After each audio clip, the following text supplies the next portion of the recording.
Olá, meu nome é Alberto, seja muito bem-vindo e bem-vindo ao canal Dev Eficiente. No episódio de hoje eu quero falar sobre um tema talvez um pouco polêmico, mas que é misturar línguas diferentes dentro do seu código aí, né? Então, geralmente, os sistemas decidem qual que é a língua mãe ali do sistema quando a gente fala de português, inglês e tudo mais. Em geral, escreve-se o código em inglês mesmo aqui no Brasil, beleza? E aí eu quero falar um pouco sobre isso hoje, né? Porque eu vou trazer um caso da vida real de um projeto que eu participo e que eu pude tomar a decisão, né, de qual que seria a língua ali do projeto, e eu estava muito enviesado para escrever em português. Na minha cabeça estava isso, né? Por quê? Porque eu falo assim, putz, é um sistema, eu só vou contratar gente do Brasil, vai rodar aqui dentro, o risco é mínimo de estourar e precisar trabalhar com pessoas de todo canto do mundo e tudo mais. Eu queria escrever tudo em português e o principal motivo era eu estava cansado dos projetos que eu ajudei, participei ativamente, via e tal, em ter que gastar tempo traduzindo palavras do inglês do português para o inglês. Nem sempre as palavras, a tradução era fácil, né? Até porque eu não sou uma pessoa fluente ali, né? As palavras, as traduções não vêm de maneira automática aqui na minha cabeça e a gente acaba de vez em quando com algumas palavras como sleep payments, que acho que é pagamento em boleto, que eu vejo, é uma das que estavam aqui na minha mente. Outra que eu lembro muito, né, de enroll, de você se cadastrar num curso, né? Então você faz um enrollments e tudo mais, que eu já vi também. Sendo que era muito mais fácil eu falar assim, estou inscrito no curso. Estou. Aí tem as palavras mais de boa, né? Os students, de um treinamento, né? De um training. Falou, pô, tem um aluno, aluna de um treinamento. Então, isso ficou meio forte pra mim. Eu falei, agora aqui, né? Nessa plataforma que eu vou desenvolver aqui dentro da empresa, agora eu vou tocar tudo em português. Eu tava muito com isso na cabeça. E aí o meu colega de trabalho, né? Acho que chama Lucas, Félix e tudo mais. Ele olhou, né? Ele falou assim, cara, eu não acho que é isso que você quer. Eu acho que o que você quer é usar a palavra da maneira que seja mais fácil dela ser falada pelas pessoas. Então tem palavras que de fato, como você disse, tem palavras que a gente vai falar mais fácil em português. Mas tem palavras, inclusive no nosso domínio, né, que a gente estava resolvendo. Então no nosso domínio vou citar algumas palavras em inglês. Task class e learning, duas aqui, né? Task class e learning task. São duas palavras muito importantes para o nosso domínio e que todo mundo que trabalha na nossa plataforma, né, que constrói treinamento para dentro da plataforma e tudo mais, usam essas duas palavras, task class e learning task ali. E aí ele falou, será que o melhor não é a gente usar a palavra que é mais comum dentro do nosso vocabulário? Eu falei, pô, velho, é isso. É isso, você tem razão. Eu não quero escrever tudo em português. Eu não quero pensar em traduzir nada, nem do inglês para o português e nem do português para o inglês. Porque senão eu teria que pegar task class, que é uma palavra muito comum no domínio, de novo, que a gente está resolvendo, e traduzir para categoria de tarefa, tipo de tarefa, e learning task seria a tarefa de aprendizagem, né, de aprendizado. Ele falou, ele matou a charada, a verdade foi essa, foi genial, na minha opinião, né, uma sacada muito boa. E a gente fez isso. A gente decidiu que ia tudo que fosse palavras que eram comuns pra gente em português nesse domínio, então treinamento, aluno, aluna, inscrição e por aí vai, teoria, tipo, ia ficar em português. Tudo que fosse palavra em inglês ia ficar em inglês, quais em geral, né? Quais foram as duas principais, learning task e task class. E a gente ia preservar palavras que são comuns dentro a linguagem de programação que nós escolhemos é Java.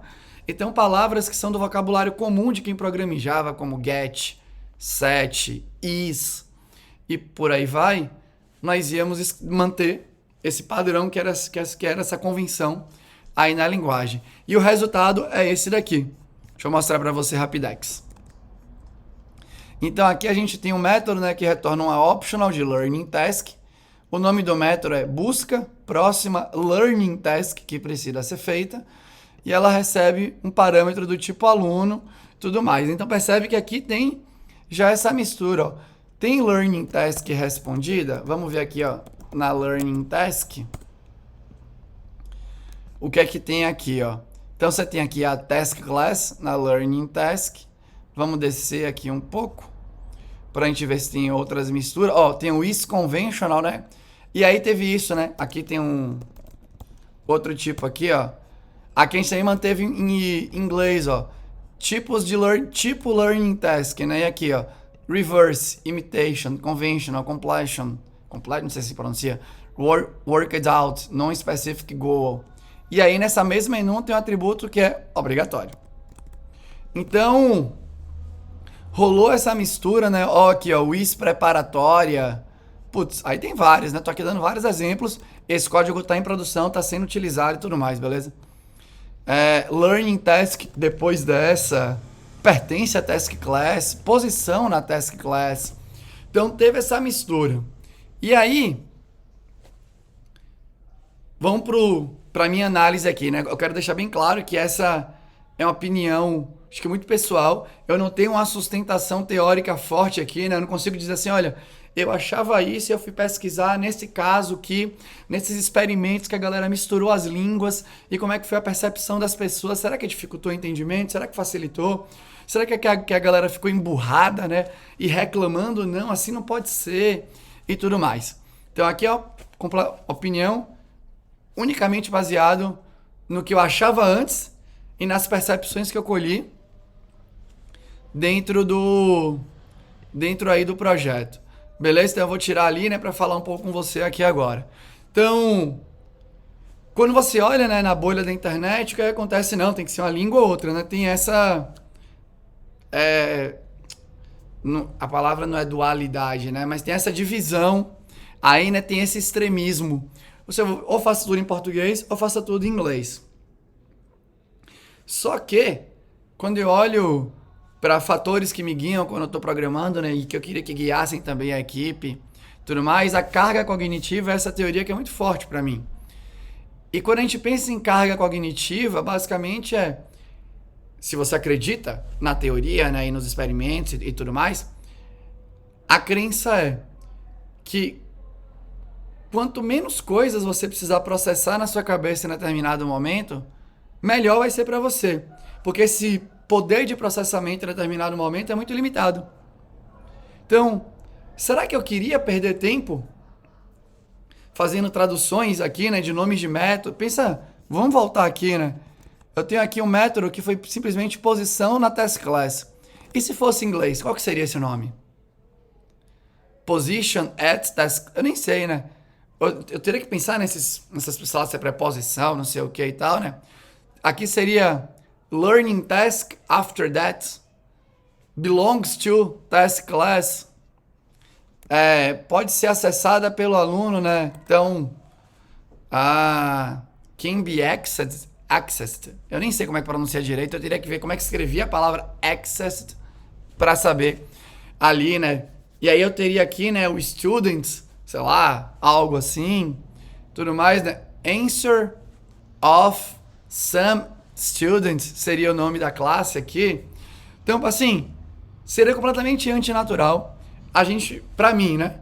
Antinatural, teria que ficar pesquisando. De vez em quando vai ter gente que fala menos a língua, né? Fala menos o inglês ali na equipe. E pra mim isso, de fato, é um fator importante, né? Tudo mais. Conseguir receber essas pessoas de maneira mais facilitada. Então, quando eu penso em diminuir a carga mental na hora que estou lendo um código, para mim, faz sentido eu preservar o idioma que seja mais fácil de eu falar aquela palavra que eu queria falar e tudo mais, né? Aí teve outro lance que será que misturar vai ser bem tenso? Será que vai ser tenso? Pra gente não foi. A verdade é essa, né? A gente decidiu, o Lucas teve essa sacada genial e misturar pra gente foi muito trivial. Muito. Doeu pouquíssimo. Acho que a gente fez o trabalho mental necessário para não ficar nesse modo de reclamação de tinha que ser desse jeito, tinha que ser daquele. Não, vamos ver como é que vai ser. E foi muito de boa. Muito de boa, foi muito tranquilo. Não existe, a galera gosta de fazer desse jeito, porque realmente você tira o melhor da pessoa, né? Você preserva o vocabulário que é importante para o domínio, pelo menos pra gente. Então, task class é uma palavra importante, assim como busca é uma palavra importante, busca task class. Então, a junção se mostrou muito natural, pesando muito pouco na nossa mente na hora de processar ali, né? A informação, na hora de pensar sobre as coisas. Então, rolou muito de boa. A gente tem que continuar a fazer assim, né? Por todo o domínio. Se você pensa, né? Aqui talvez, sei lá, um pouco arriscado de falar, mas eu vou me arriscar um pouquinho aqui, que é quando você pensa em linguagem ubíqua, quando você olha lá, né? Se você é uma pessoa que se inspira pelo Domain Driven Design e tudo mais, e para mim, independente do Domain Driven Design, né? Eu sempre olho para o código como a automação de um desejo de alguém. E para mim o código deveria representar esse desejo da maneira mais próxima possível ao vocabulário do desejo. Isso não precisa estar escrito no Domain Driven Design para ser uma coisa meio lógica aí na hora que a gente está falando de código. Mas, usando a referência do Domain Driven Design, quando você pensa em linguagem ubíqua, é você ter esse vocabulário do domínio representado dentro do código. Se você, de partida, num software que vai ser escrito dentro do Brasil, que as pessoas, né, quem é cliente do software e outras pessoas aí, né, que têm interesse nesse software, stakeholders e tudo mais. Por sinal, né, essa é uma palavra, né, eu já vou falar sobre isso daqui a pouco, eu vou guardar aqui. Falam português o tempo inteiro e o código está em inglês o tempo inteiro, pelo menos no meu ponto de vista, você já quebra um pouco, né, você cria essa fricção. Uma pessoa chega nova no projeto, ela tem que entender, ela tem que pegar as palavras do mundo que são em português e levar para o inglês.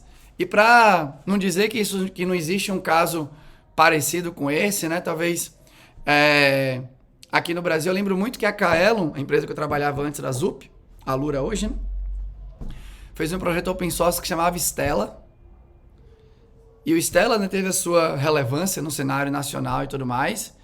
E o código era todo em inglês, mas as palavras que eram específicas do domínio, dessas coisas do dia a dia do brasileiro no Stella, eram em português, né? Então, como título de eleitor e coisas do gênero que tinham lá. Só que o código era em inglês. Talvez se eu fosse fazer Stella de novo hoje, seria tudo em português. Nem palavra em inglês teria, a não ser as palavras que são naturais da linguagem. E aí entra esse outro ponto, né? Então, por que você não chamou de... Esse argumento aparece de vez em quando, né? Então, por que... Deixa eu pegar aqui um... Então, por que você não chamou aqui de pega, link, submissão? Porque Lucas matou a charada. Eu não quero traduzir tudo. Eu quero preservar o vocabulário que é mais comum para as pessoas que estão participando e que se aproximam mais do domínio. Se eu programa em get ou pega, não fala com domínio. É uma coisa completamente idiomática da linguagem de programação. Então, por que eu vou falar pega se o mais normal é get? A gente manteve o get. Padrão. Então, get, link, submissão, resposta. Misturou inglês com português. Então, essa sacada dele, pra mim, foi muito boa. Muito, muito boa, sabe? Não é sobre ser uma língua ou outra, é sobre preservar as línguas aí, né? As palavras nas línguas que são mais ok para as pessoas que estão falando. E se você for olhar, né? Trazendo para o nosso cotidiano, para o nosso dia a dia, isso não é anormal. Ou você nunca viu alguém no Twitter? Eu nunca tuitei, mas já reclamei eu comigo mesmo aqui, né? E com pessoas mais próximas de mim. Do tipo, pô, a pessoa fica usando expressões em inglês no meio da parada em português. Porque existem expressões em inglês que mesmo para nós que somos brasileiros e que trabalham, por exemplo, em computação, e isso vale para outras áreas também da vida, obviamente, se encaixam melhor. Tipo, framework. Eu nem sei qual é a tradução de framework. Não sei. Ou libs. Então você tá usando aqui essa lib, ninguém fala... Tem gente que fala, não, você tá usando aqui essa biblioteca, mas uma galera fala lib, que tá tudo de boa. Ou, sei lá, startup. E a gente começa a criar esses verbos, né? Do tipo startupar, aí você tem esses adjetivos. Se você é startupeiro, né? E tudo mais. Então, já é normal do nosso vocabulário misturar os idiomas. Então, já acontece, a gente já mistura as palavras no dia a dia, né, e tudo mais. E aí você vê, né, a depender do contexto da pessoa, tem mais mistura, menos mistura e tal. Então, já rola lá no dia a dia e a gente quis aproveitar. Não foi essa a principal inspiração, só para deixar claro. Mas quando a gente olha isso para o código, não está fazendo uma coisa completamente diferente. Então, se no dia a dia a gente pode misturar, dá para determinados contextos, reutilizar o vocabulário do domínio já é mais fácil. E tem contextos que são muito duros, né? Quem está em fintech e tudo mais, putz, esse mundo financeiro deve ter um monte de palavra que é muito difícil de traduzir, né? Porque tem coisas que são muito locais e tal. Eu, por exemplo, a nossa plataforma é do campo de educação, que já é um contexto mais ok, porque é uma coisa mais transversal pelo planeta. A gente poderia ter feito tudo em inglês. Mas era muito mais fácil para as pessoas falarem em português, escreverem o código delas em português, declarar as variáveis dela em português, reutilizando algumas poucas palavras em inglês que são comuns do nosso domínio e preservando também o idioma das palavras padrões ali da linguagem. Então, confesso que aqui tem dado muito certo. Conversando com outro colega meu de trabalho, Gustavo, que é pesquisador, né, super reconhecido também e tal, né, muito bom. Ele falou, putz, talvez isso vale até a pena a gente fazer experimento, né? Será que de fato atrapalha, não atrapalha? Eu não sei como é que tem, se tem ou não tem, ou qual que é a relevância dos estudos que tem nisso dentro da academia, mas é um tema que parece interessante. Mas pra gente, história de sucesso até agora, né? Não posso falar daqui a 1 ano, 2 anos, mas posso falar dos últimos 10 meses que isso tem acontecido. Tudo de boa. Beleza? Então, basicamente era isso que eu queria compartilhar com você. Se você gostou, tem um comentário e quer deixar um comentário aqui, deixa eu reformular. Basicamente era isso. Se você gostou, deixa um comentário aqui. Se você não gostou, ou tem um comentário construtivo, deixa aqui também. Com a educação, eu vou ter o maior prazer em responder para você. Era isso. Tchau.